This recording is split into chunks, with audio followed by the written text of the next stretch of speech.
Somalia is a name which has unfortunately become synonymous with failed state. It's a nation with extremely high levels of poverty, one whose government is barely existent, and notably it's a country racked with violence.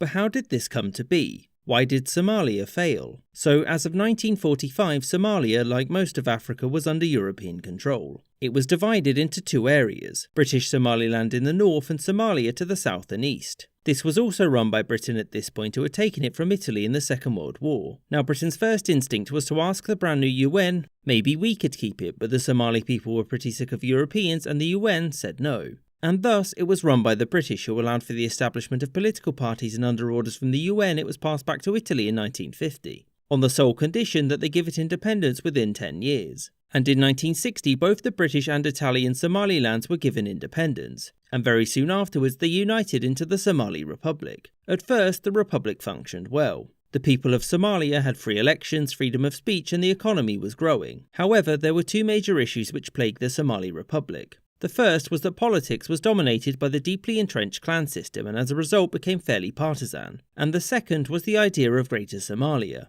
These lands were home to some and often a majority Somali population, and many in government were divided on whether or not to push for territorial expansion or to simply let things lie. This question wouldn't get answered anytime soon, since this was the Cold War, and 1969 meant that it was time for a communist revolution. A man called Mohammed Siad Barre, with the help of some of the army, seized control of the country and began to implement wide-sweeping reforms. Things were going pretty well, right? Well, yes, except for the fact that Barre had a clever idea in 1977, let's invade Ethiopia, specifically to gain this region called the Ogaden and incorporate it and the Somalis living there into Somalia proper. And with the help of the USSR, it would be simple. Or at least that it would have been, barring the fact that the Soviet Union didn't approve and so aided Ethiopia along with a large number of Cuban troops. The war went poorly for Somalia, and by 1978 it had lost, and many Somalis living in eastern Ethiopia fled for Somalia. Within the space of a year, Somalia's population went from just under 4 million to over 5 million. And as you'll have guessed, this caused issues with infrastructure and food supply, and the national humiliation of losing a war caused major discontent in Barre's regime. There was an attempted coup and a harsh crackdown that followed, in which Barre focused on certain clans. To make matters worse, Somalia's food and water supply had begun to collapse, and so it was reliant on foreign aid, which Barre only gave to clans which supported him. Over the course of the 1980s, Somalia grew worse. The economy entered freefall, and Barre's government became much more brutal in suppressing any challenge to its authority.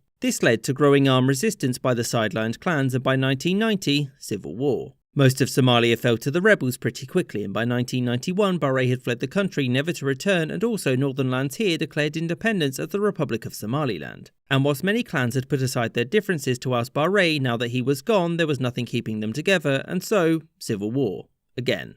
Or still. As you all know, things didn't get much better after this. American and UN intervention did nothing to help, and Somalia's state only got worse. Law and order had completely broken down, meaning jobs that provided food were no longer safe and meant controlling aid was the quickest route to power, meaning that Somalia was never given the opportunity to get back on its feet. I hope you enjoyed this episode, and thank you for watching, with a special thanks to my patrons: James Bizanet, Kelly Moneymaker, Marvin Cassow, Mo, Rob Waterhouse, James Castaneda, Jerry Lambdin, Gustav Swan, Aaron the White, Jordan Longley, Marcus Arsner, Charles I, Rashid Ali, Copper Tone, Maggie Paxkowski, Lexi Schwinn, Miss Izet, Matthew Shipley, Robert Wetzel, Spinning Three Plates, Spencer Lightfoot, Corshow Wolf, Anthony Beckett, and Winston Kaywood.